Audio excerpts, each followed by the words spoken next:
بسم اللہ الرحمن الرحیم۔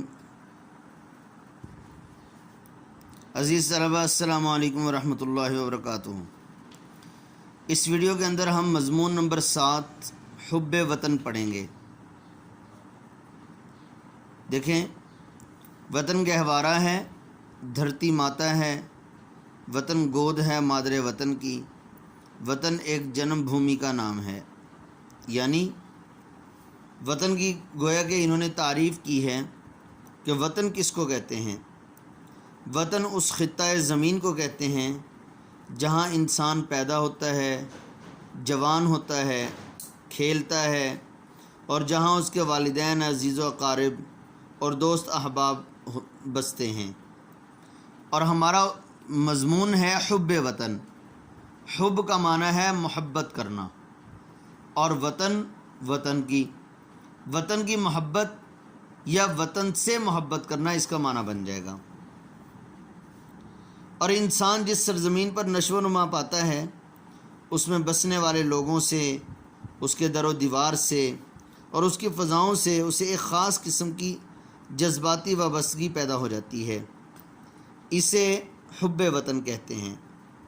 جیسا کہ ایک شاعرہ کا شعر ہے، محبت ٹوٹ کر کرتی ہوں اس سے، زمیں بھی ماں کی صورت مہرباں ہے۔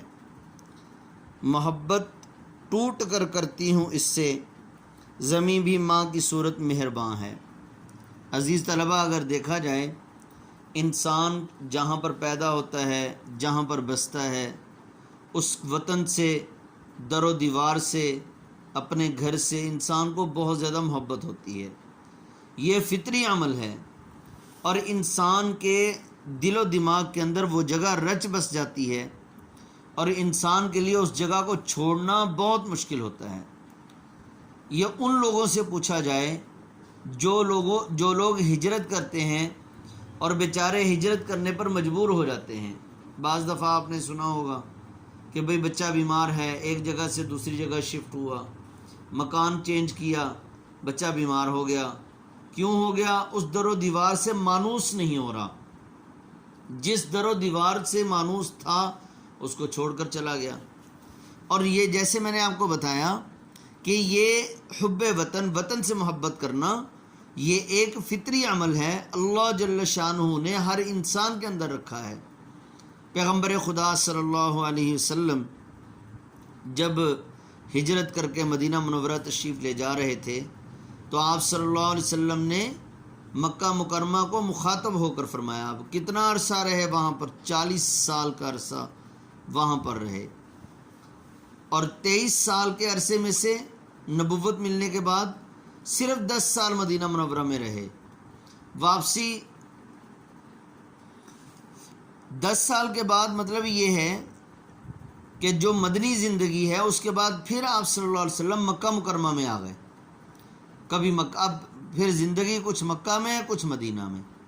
تو بات کرنے کا مقصد یہ ہے کہ جس وقت حضور صلی اللہ علیہ وسلم ہجرت کر کے مکہ سے تشریف لے جا رہے ہیں، آپ صلی اللہ علیہ وسلم سے کی آنکھوں مبارک سے آنسو مبارک جاری ہیں، اور آپ صلی اللہ علیہ وسلم مکہ سے مخاطب ہو کر فرما رہے ہیں، اے مکہ، تو مجھے دنیا میں سب سے زیادہ عزیز ہے، لیکن تیرے فرزند مجھے یہاں رہنے نہیں دیتے۔ اب یہ بات آپ صلی اللہ علیہ وسلم کیوں ارشاد فرما رہے ہیں؟ اس لیے کہ آپ صلی اللہ علیہ وسلم کے دل دماغ کے اندر مکہ کی محبت رچ بس گئی ہے، اور وہ مکہ کی محبت کا رچ بس جانا یہ ایک فطری عمل ہے۔ وہ اس لیے کہ آپ صلی اللہ علیہ وسلم نے پہلے 40 سال کا عرصہ مکہ مکرمہ میں گزارا، اور اس پر جو ہے ایک شاعر کہتا ہے، وطن پر فدا ہے جو انسان ہے، کہ حب وطن جزو ایمان ہے۔ وطن پر فدا ہے جو انسان ہے، کہ حب وطن جزو ایمان ہے۔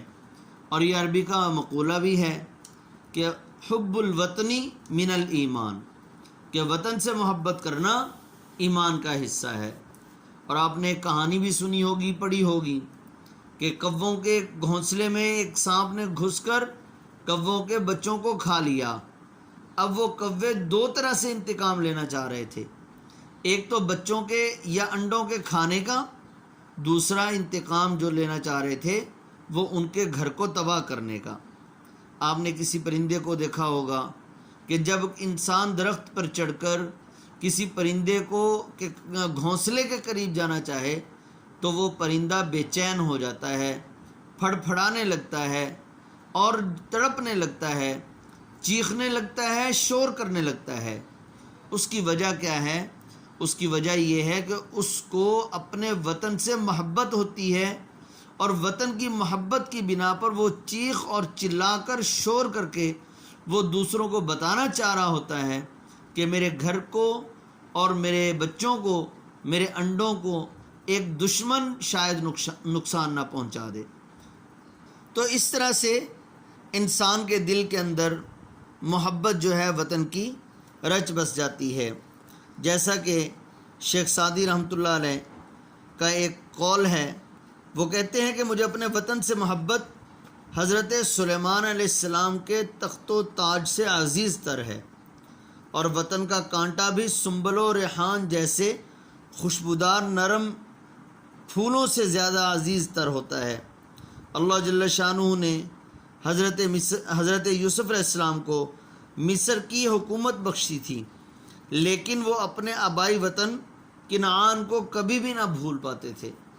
یہی تو وجہ تھی کہ جس وقت کنعان سے حضرت یوسف علیہ السلام کے بھائی تشریف لائے اور بھائیوں نے حضرت یوسف کو نہیں پہچانا، لیکن حضرت یوسف علیہ السلام نے اپنے بھائیوں کو پہچان لیا، تو اپنے مزید بھائی اور اپنے والد کی محبت اور اپنے وطن کی محبت جو ہے ایسی دل میں رچی بسی ہوئی تھی کہ انہوں نے بہانے سے ملنے کے لیے کہ یہ چلو وطن سے آئیں گے اور کچھ پیغام لائیں گے، کوئی خوشخبری لائیں گے، کچھ جو ہے وہ چیزیں لائیں گے، تو میں اپنے وطن کی چیزوں کو دیکھ کر میرا دل ٹھنڈا ہو جائے گا۔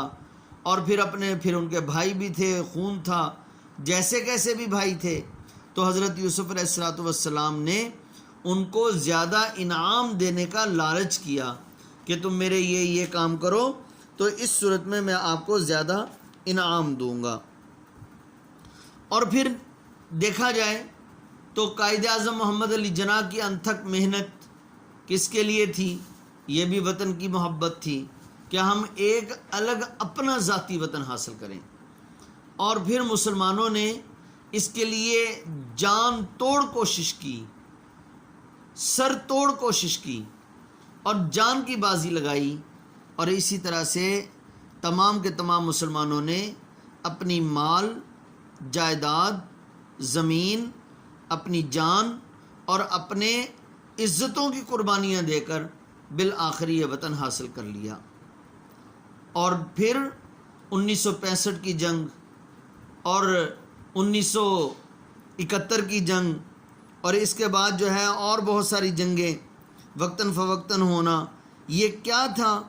یہ اس بات کی نشانی تھی کہ جتنے بھی لوگ مسلمان ہیں اس وطن کے اندر آئے، انہوں نے اپنے وطن کے لیے جان کی بازی لگانے کا ارادہ اور عزم مصمم کر رکھا تھا۔ وجہ کیا تھی؟ ان کے دل کے اندر وطن کی بہت زیادہ محبت رچی بسی ہوئی تھی۔ اے وطن تو نے پکارا تو لہو کھول اٹھا، تیرے بیٹے تیرے جانباز چلے آتے ہیں۔ ہم نے روندا ہے بیابانوں کو، صحراؤں کو، ہم جو بڑھتے ہیں تو بڑھتے ہی چلے جاتے ہیں۔ تو اس طرح سے انسان جو ہے اپنے وطن سے محبت کرتا ہے، اور حب وطن کا تقاضا یہ ہے کہ انسان کو اپنے وطن، اپنے اہل وطن کے دکھ درد کا صحیح احساس ہو، ان کی خوشی اور غمی میں برابر کا شریک ہو، اپنے مال و دولت اور علم و ہنر سے اہل وطن کی خدمت کرے، تعمیر وطن میں بڑھ چڑھ کر حصہ لے، اپنے فرائض منصبی کی ادائیگی میں کسی قسم کی غفلت اور کوتاہی نہ کرے، اپنے دائرہ عمل میں ملک و قوم کی بہتری کے لیے ہر وقت کوشاں رہے۔ صحیح معنوں میں محب وطن یعنی وطن سے محبت کرنے والا وہی شخص ہے جس میں دیانتداری، فرض شناسی، ہمدردی اور قربانی کا جذبہ موجود ہو۔